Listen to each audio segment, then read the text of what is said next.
Olá pessoal, como estamos? Vamos começar mais uma aula de teoria geral do direito penal. Ainda sobre o primeiro elemento, tá certo? Onde o crime, fato típico, ilícito e culpável. Vamos continuar ainda tratando do fato típico, tá? E hoje, ainda de acordo com a nossa teoria tripartida, dentro do fato típico, nós vamos estudar o artigo 14. O que esse artigo vai trazer pra gente, tá? No artigo 14, nós vamos ter a situação do crime tentado e consumado.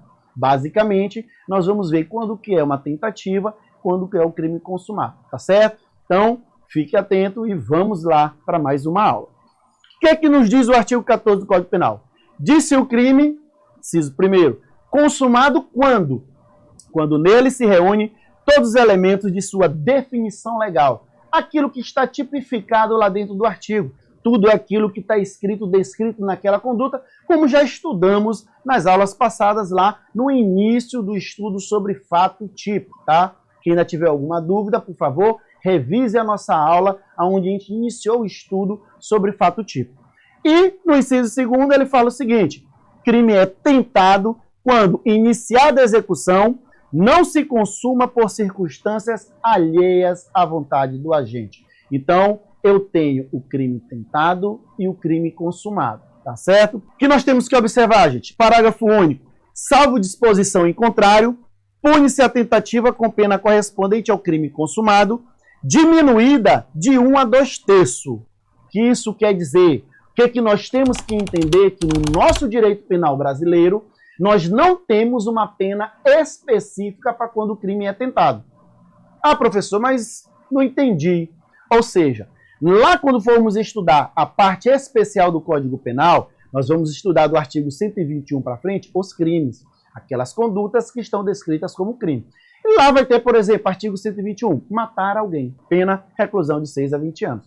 Então a conduta descrita, que é o matar alguém, ele vai ter a pena de 6 a 20 anos, que é por homicídio simples. Mas, professor, eu já ouvi falar muito de tentativa de homicídio, ou seja, a pessoa não matou. Tentou, de acordo com o artigo 14, por circunstâncias alheias à sua vontade. Calma, eu vou já explicar para vocês detalhadamente quando é a tentativa. Ele não conseguiu, ele não consumou. E aí, qual vai ser a pena? Existe no Código uma pena específica? Não. O que nós vamos ter é a pena para o crime consumado de homicídio simples, 6 a 20 anos, e eu vou diminuir de 1 a 2/3. Então eu não tenho uma pena específica para tentativa. Eu pego a pena do crime consumado, diminuo de 1 a 2/3, na medida que ele se aproximou o máximo possível de consumar o delito. É assim que funciona, tá? Então, não pense que existe uma pena para o crime tentado e outra consumado. Eu pego a do consumado e diminuo ela de 1 a 2/3, tá certo? Mas mais à frente a gente vai explicar isso daí. Detalhe importante que nós temos aqui, pessoal. Salvo disposição em contrário, né? O que seria esse salvo disposição em contrário, tá? Por exemplo, artigo 352 do Código Penal. Evadisse ou tentar evadir-se o preso ou indivíduo submetido à medida de segurança detentiva, usando de violência contra a pessoa. Pena, detenção de 3 meses a 1 ano, além da pena correspondente à violência. Tudo no direito nós temos a regra e exceção. E aí o que acontece? A tentativa, eu pego a pena do consumado e diminuo de 1 a 2/3. Porém, com essa exceção, salvo disposição em contrário, que esse é um caso, aqui eu tenho um clássico, um tipo penal específico, um clássico exemplo de uma tentativa tendo sua pena diferente. Por quê? Porque aqui eu estou falando de um tipo penal específico. Se nós formos observar, aqui no 352, o preso está tentando evadir-se. Está tentando. Ele não consumou, ele apenas tentou. Mas eu tenho uma tipificação legal no próprio código punindo com uma pena específica para ele. Então isso aqui é uma exceção, tá, gente? Fora isso, regra geral, eu pego a pena do consumado e diminuo de 1 a 2/3, aí eu tenho a pena para o tentado, tá certo? Vamos em frente. Intercrimes, gente. O que seria o intercrimes? O intercrimes nada mais é, pessoal, do que o caminho percorrido para a prática de um delito. Existem etapas que nós vamos ver, tá? Então, é o conjunto de etapas que se sucedem cronologicamente no decorrer do tempo, no desenvolvimento do delito. Isso aqui é um conceito de Zaffaroni. Então, essa ação do intercrime, gente, ela é composta por 2 fases. eu tenho uma fase interna e eu tenho uma fase externa, quando eu começo a exteriorizar, tá certo? O que nós devemos lembrar? Que nessa situação, eu vou ter as fases do intercrimes, que são quais? Cogitação, atos preparatórios ou preparação, dependendo do doutrinador, alguns chamam de preparação, outros chamam de atos preparatórios. Eu tenho a terceira fase, que é a execução ou atos de execução. Eu tenho a quarta fase, que é a consumação. E, por fim, eu tenho o exaurimento, que nem todos os crimes possuem. Tá certo? Mas nós vamos ver. Agora, o que é que eu quero que vocês se atentem nisso bem aqui?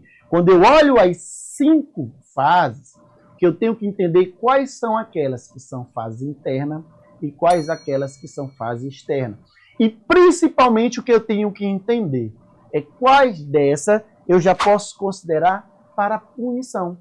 Então, existem algumas fases que são impuníveis, ou seja, eu não consigo punir ainda, e existem aquelas onde, a partir dali, eu já vou começar a punir. Ou seja, eu já posso utilizar a legislação, o nosso Código Penal, o nosso ordenamento jurídico para iniciar o quê? A responsabilização daquele que veio a cometer.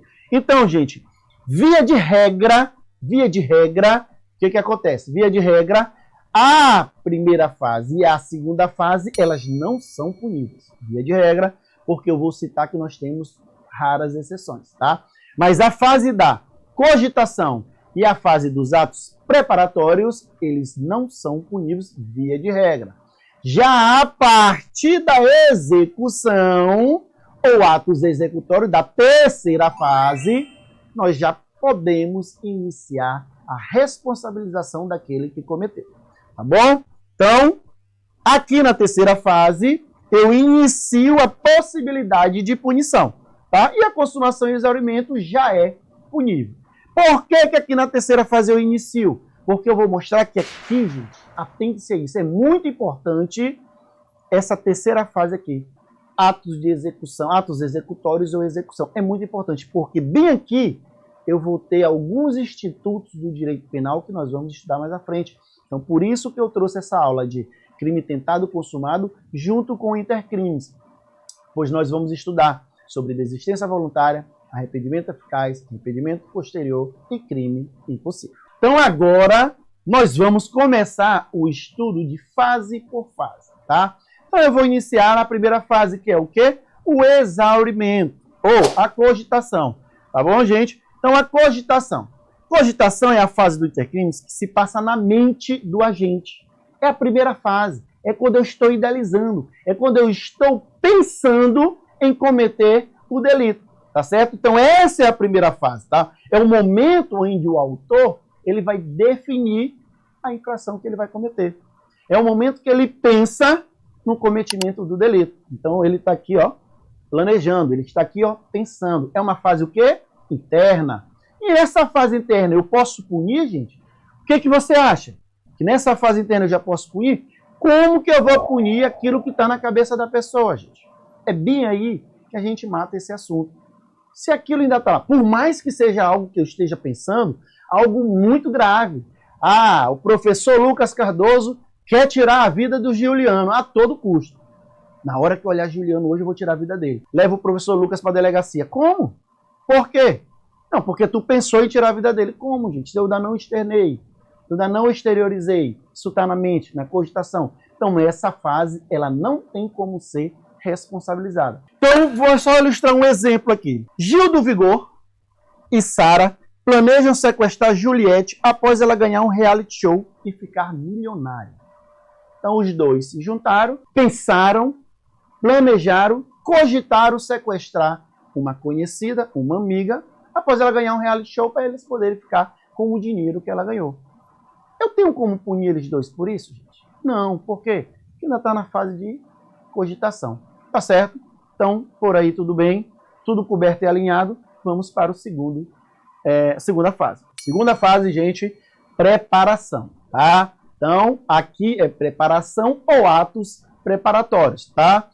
Uma vez que eu pensei, que eu selecionei a infração, que eu decidi, que eu cogitei o que eu quero fazer, qual é o próximo passo?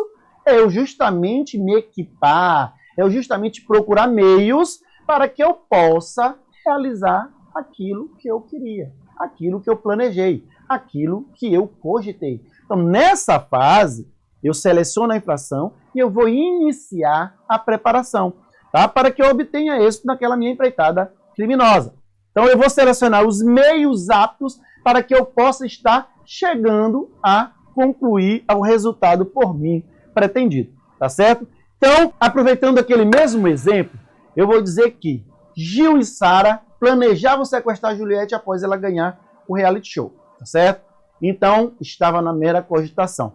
Mas nessa situação agora, digamos que eles alugaram uma casa em determinada cidade, para justamente quando sequestrarem ela, eles levarem ela e essa casa vai servir de cativeiro. Então, eles cogitaram, pensaram, planejaram e iniciaram os atos preparatórios. Qual foi? Escolher o local, alugar uma casa para servir de cativeiro. Beleza? Tranquilo? Posso punir eles dois pelo sequestro da Juliette? Não, gente. Por que não? Porque simplesmente eles só alugaram uma casa. Ah, professor, mas eles alugaram uma casa para botar uma pessoa sequestrada. Mas eles já sequestraram ela? Não, né? Então, como é que eu vou responsabilizá-los criminalmente por sequestro se eles já não começaram a agir conforme o tipo penal de sequestro? Não privaram ela da liberdade ainda. Isso a gente vai estudar lá na parte especial. Então, vocês entenderam por que eu não posso ainda nos atos preparatórios punir a pessoa? Porque alugar a casa não é crime, gente. Ah, mas ele alugou com a intenção de botar, mas ele ainda não botou. Então, vocês entenderam a situação?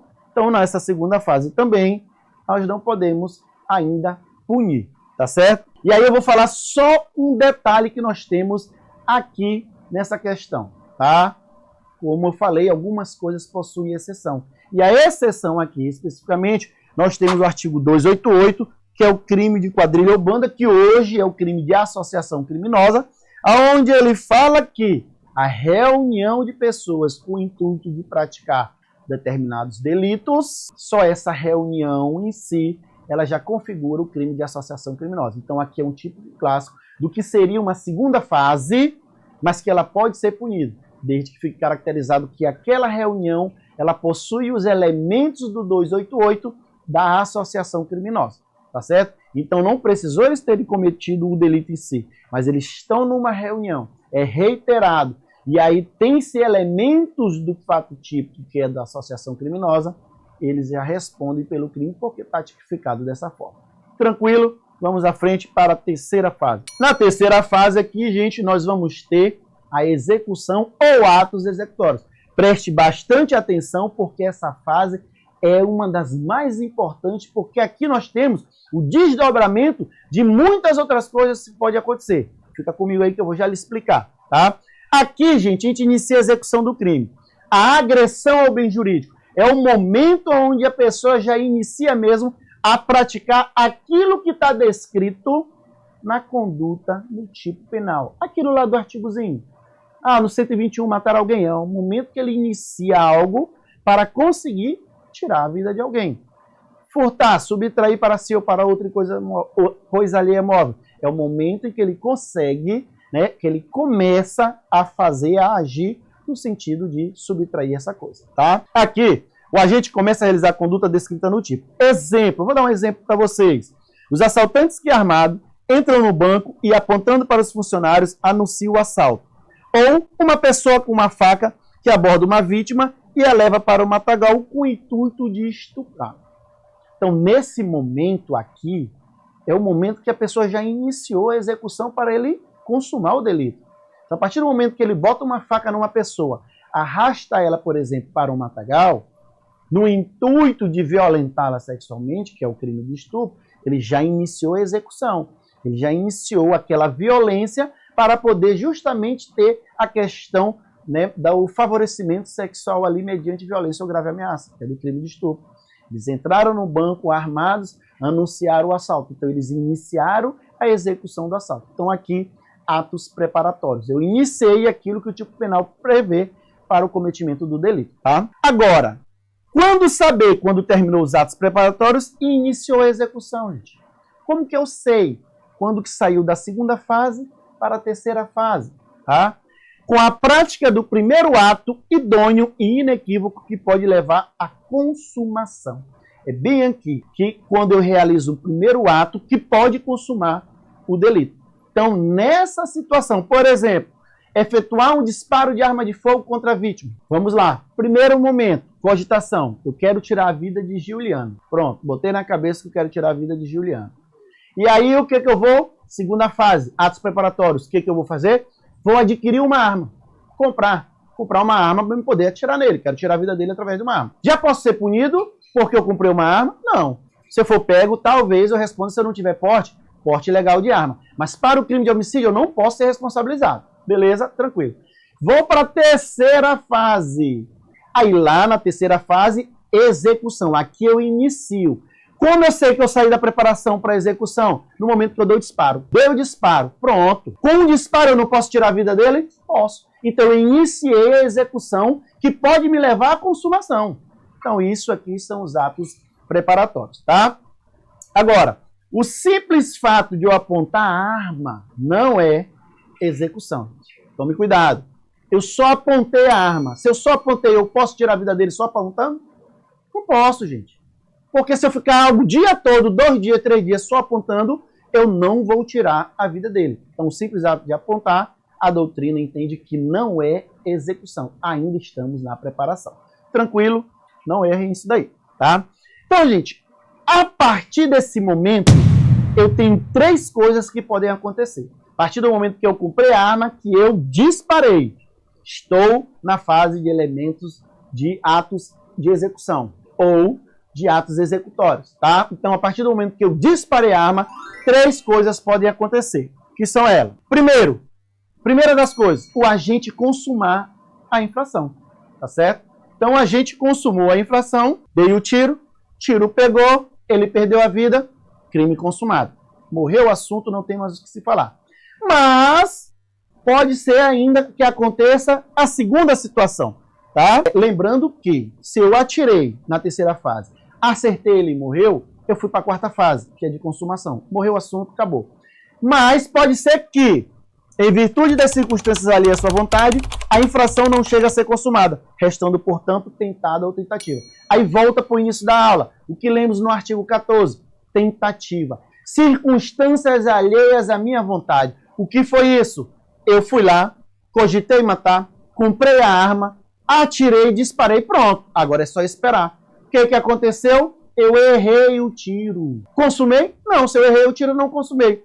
Mas foi por circunstâncias alheias à minha vontade, porque eu queria tirar a vida dele. Não tirei porque alguma coisa impediu. Foi eu que errei, foi alguém que chegou e me empurrou na hora, foi alguém que gritou e aí eu me assustei e fui-me embora, foi a polícia que foi passando e eu cheguei e disse, opa, não vou atirar senão vou me complicar. Isso é circunstância alheia. É qualquer coisa que tenha acontecido contra a minha vontade e aí fez com que eu não consumasse. Tentativa de homicídio. E qual é a punição? Lembram lá do início da aula? Pune-se a tentativa, está no artigo 14, com a mesma pena do consumado diminuída de 1 a 2 terços. Quando que eu diminuo 1 terço? Quando que eu diminuo 2 terços? O próprio código fala isso daí, a doutrina explica isso daí pra gente.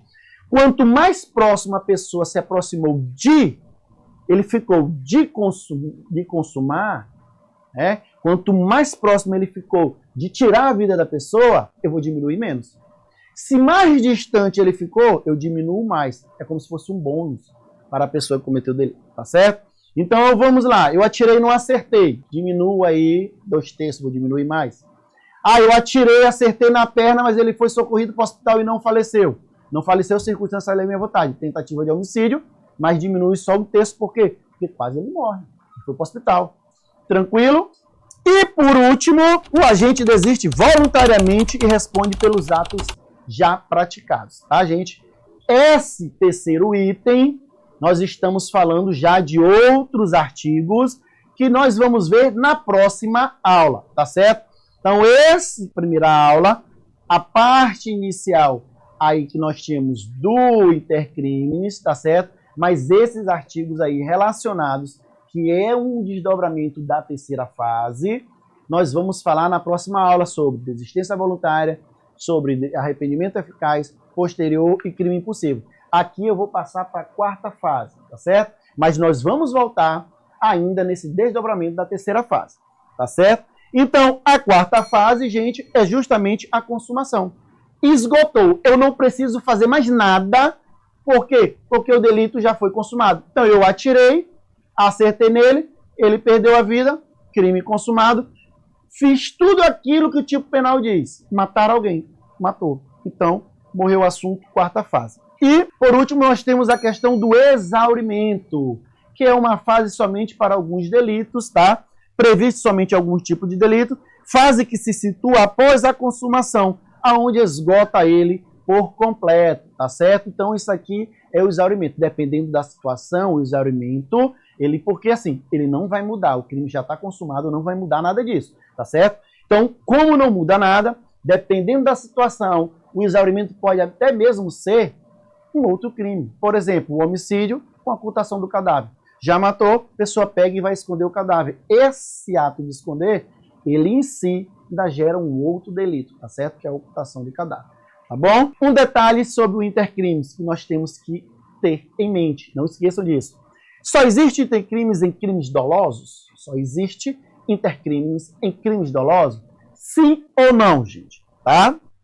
Em crimes culposos não existe intercrimes.